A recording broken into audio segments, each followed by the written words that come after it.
On June 21, 2007, 13-year-old Caitlin Lassiter arrived at Six Flags Kentucky Kingdom with her family for what should have been a perfect summer day. The Louisville amusement park was bustling with visitors eager to escape the heat on the various rides and attractions. Caitlin, an active middle school student from nearby Elizabethtown, had been looking forward to this trip for weeks. She was particularly excited about the Superman Tower of Power, the park's signature thrill ride that dominated the skyline at 177 feet tall. The Superman Tower of Power was considered one of the most popular attractions at Kentucky Kingdom. The ride worked by seating passengers in a circular gondola with their feet dangling freely beneath them. A sophisticated cable and pulley system would lift riders to the top of the tower, pause for a moment to build suspense, then release them into a controlled free fall back toward the ground. The sensation of weightlessness combined with the panoramic view of Louisville made it a must-ride attraction for thrill seekers. Safety harnesses secured riders around their torso and shoulders, while their legs hung unrestrained below the seats. Caitlin joined the line with her family members, watching as previous groups of riders screamed with delight during their descent.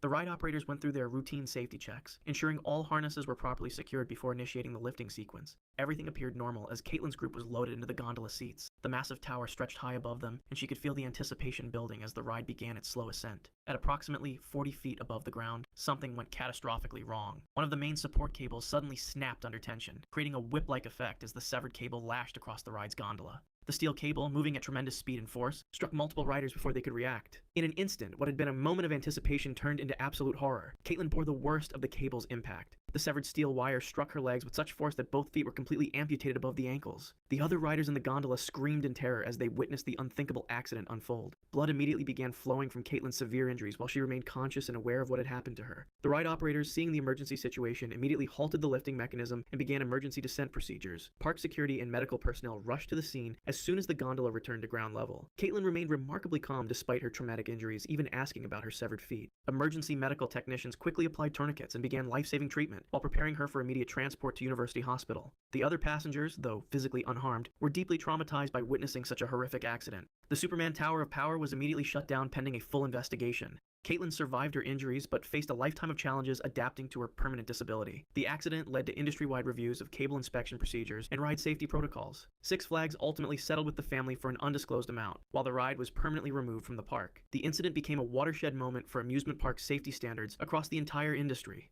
Big Dipper roller coaster derailment incident. On May 30th, 1972, families across London flocked to Battersea Fun Fair to celebrate the holiday weekend. The popular amusement park located along the Thames had been a beloved destination for generations of Londoners seeking thrills and entertainment. Among the fair's most popular attractions was the Big Dipper, a classic wooden roller coaster that had been delighting visitors since 1951. The aging ride, with its traditional white-painted wooden structure and steep drops, represented the golden age of British seaside entertainment. The Big Dipper stood as a testament to post-war optimism, built when the country was recovering and families were eager for simple pleasures. The coaster featured a series of hills and curves typical of wooden coasters from that era, reaching speeds of approximately 35 miles per hour. Its cars could hold up to 20 passengers at a time, and on busy days like this holiday weekend, the ride operated continuously with minimal downtime between cycles. The wooden track, supported by an intricate framework of timber beams and cross braces, had weathered more than 2 decades of London's harsh climate. Among the holiday crowd were several families with children, including groups of teenagers who had come to the fair specifically for the thrill rides. The Big Dipper's line stretched long on this busy afternoon, with excited riders waiting their turn to experience the classic coaster. Many of these visitors had ridden the Big Dipper countless times over the years, trusting in its familiar rhythms and well-worn safety record. The ride operators, following their standard procedures, loaded passengers into the train cars and secured the simple lap bars that served as the primary restraint system.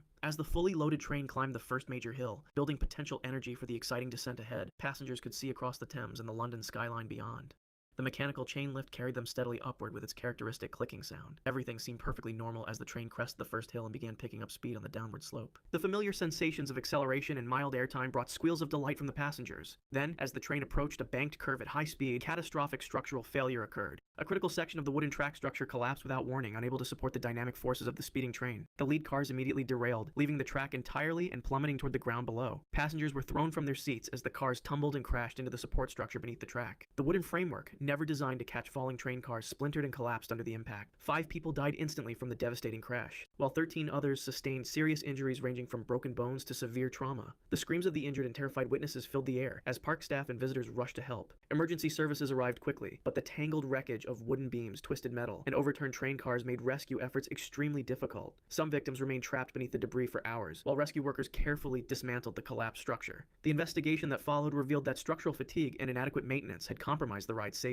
The wooden support beams had deteriorated over the years, weakened by weather exposure and the constant stress of train operations. Following this tragedy, the Big Dipper was permanently removed and Battersea Fun Fair never reopened. The incident led to comprehensive safety reforms throughout the British amusement industry, establishing new standards for ride inspection and maintenance that continue to protect visitors today. Verrückt Waterslide Death Incident. On August 7, 2016, 10-year-old Caleb Schwab arrived at Schlitterbahn Water Park in Kansas City with his family for what should have been a fun-filled summer day. Caleb was the son of Scott Schwab, a Kansas state legislator, and like many children his age, he was drawn to the park's most famous attraction. Towering above the water park, at 168 feet and 7 inches tall, stood Verrückt, officially recognized as the world's tallest water slide. The German word verrückt means insane, a name that proved to be tragically prophetic. Verrückt had opened just 2 years earlier amid great fanfare and media attention. The massive slide featured a unique multi-person raft system where 3 riders would be secured together in a specially designed inflatable raft. The ride began with a steep 17-story drop, followed by a second hill that created a moment of weightlessness before the final descent into a splash pool. The slide's designers had incorporated overhead safety netting along portions of the ride to prevent rafts from becoming airborne, a safety feature that acknowledged the extreme forces generated by the attraction. The ride's operation depended on precise weight distribution among the 3 passengers. Safety guidelines specified that the combined weight of all riders should fall within a specific range to ensure the raft maintained proper contact with the slide surface throughout the journey. However, these weight requirements were often loosely enforced during busy periods, and park staff frequently allowed combinations of riders that fell outside the recommended parameters. On this particular day, the park was crowded with families enjoying the summer heat relief that the water attractions provided.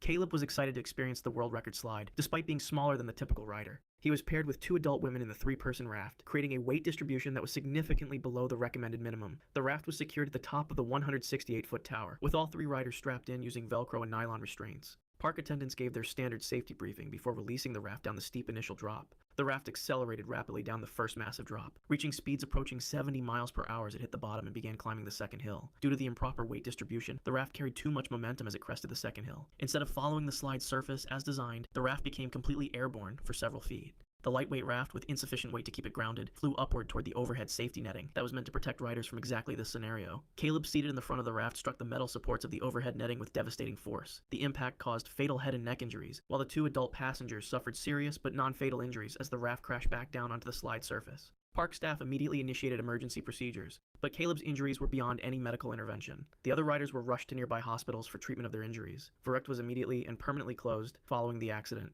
The subsequent investigation revealed a pattern of safety violations and design flaws that had been ignored since the ride's construction. Criminal charges were filed against several park executives and the ride's designer for reckless behavior and second-degree murder. Evidence emerged showing that engineers had repeatedly warned about safety issues during construction, but these concerns were dismissed in favor of meeting opening deadlines. The slide was completely demolished in 2018, and the incident led to comprehensive reforms in waterslide safety regulations nationwide. Haunted Castle Fire Incident. On May 11, 1984, Six Flags Great Adventure in New Jersey was experiencing one of its busiest spring evenings of the season. The warm weather had drawn large crowds to the popular theme park, with families and groups of teenagers eager to experience the various rides and attractions. Among the park's most popular draws was the Haunted Castle, a walk-through dark ride that promised visitors a terrifying journey through a maze-like structure filled with ghosts, monsters, and other frightening surprises. The attraction had become a must-visit destination for thrill seekers looking for a different kind of adrenaline rush. The Haunted Castle was housed in a large castle-themed building that had been constructed as a temporary structure, but had remained in operation for several years.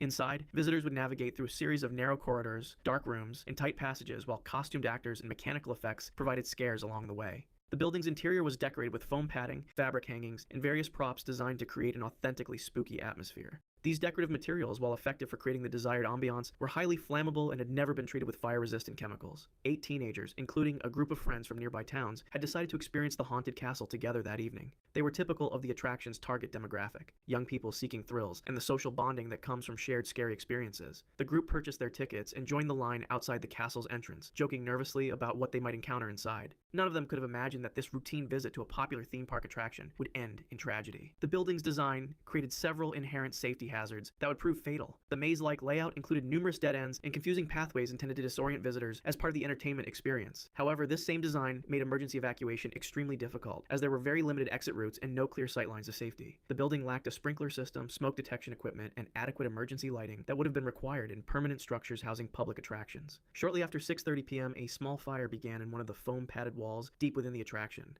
The exact cause was never definitively determined, but investigators suspected that either an electrical malfunction or a discarded cigarette had ignited the highly combustible foam materials. Within minutes, the flames spread rapidly through the interconnected rooms and corridors, fed by the abundant flammable decorations and furniture throughout the structure. The building quickly filled with thick, toxic smoke that made visibility nearly impossible. Visitors inside the attraction initially thought the smoke and heat were part of the show, as special effects were commonly used to enhance the scary atmosphere. By the time people realized they were in genuine danger, the fire had spread extensively, blocking many of the limited exit routes. The maze-like interior, designed to confuse visitors under normal circumstances, became a death trap as panicked people tried desperately to find their way out through the smoke-filled corridors. The 8 teenagers became separated and lost in the burning maze. Despite the efforts of emergency responders who arrived quickly at the scene, all 8 young people died from smoke inhalation before they could be rescued. The victims ranged in age from 15 to 18 years old, their lives cut short by a preventable tragedy that exposed serious gaps in amusement park safety regulations. The investigation that followed revealed numerous safety violations and regulatory failures. The structure had been approved as a temporary building but had operated for years without meeting permanent building codes.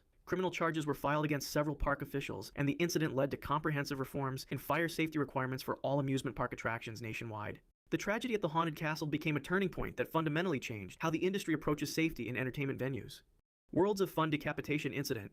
On June 7, 1981, Worlds of Fun amusement park in Kansas City was operating under typical summer conditions with moderate crowds enjoying the various attractions throughout the facility. The park's signature roller coaster, the Orient Express, had been thrilling visitors since its opening, featuring a unique design that included multiple inversions and high-speed elements that made it one of the most popular rides in the Midwest. The coaster's distinctive red and yellow trains regularly carried passengers through a series of loops, corkscrews, and banking turns that provided an intense but generally safe riding experience for thousands of visitors each operating season. William Haithcote was a 20-year-old seasonal maintenance worker who had been employed at the park for several weeks. Like many young people working summer jobs at amusement parks, he was eager to prove himself reliable and thorough in his duties. William had been assigned to perform routine maintenance inspections on various rides throughout the park, a responsibility that required him to examine track conditions, mechanical components, and safety systems to ensure everything was functioning properly. These inspections were typically scheduled during off-peak hours, or when rides were temporarily shut down for maintenance purposes. On this particular afternoon, William was conducting what should have been a routine inspection of the Orient Express roller coaster. The standard protocol required that all ride operations cease completely before any maintenance personnel entered the restricted areas around the track. Multiple safety procedures were in place to prevent exactly the type of accident that was about to occur, including communication systems between ride operators and maintenance staff, physical lockout procedures for ride controls, and clearly marked boundaries that separated operational areas from maintenance zones.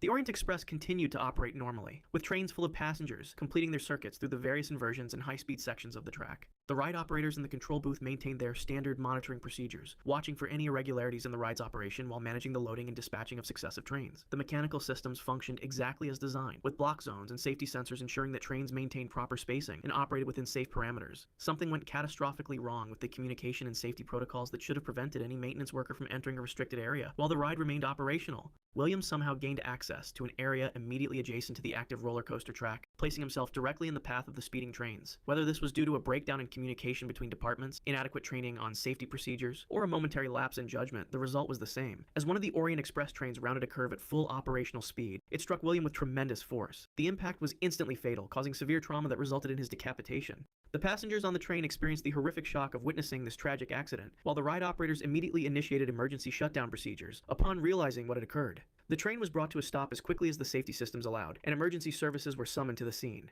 The immediate aftermath of the accident sent shockwaves throughout the amusement park industry. Worlds of Fun permanently closed the Orient Express and conducted a comprehensive review of all safety procedures and training protocols. The investigation revealed critical failures in the communication systems and safety procedures that should have prevented any maintenance worker from accessing restricted areas during ride operation.